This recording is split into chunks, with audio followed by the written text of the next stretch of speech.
సర్వోన్నతుడా మహిమోన్నతుడా మహాకరుడా వందనం.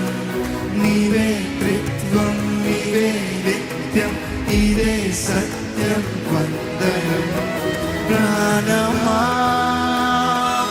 నా ప్రాణమా ప్రభువును మహిమ పరచుమా. మరొకసారి ప్రాణమా నా ప్రాణమా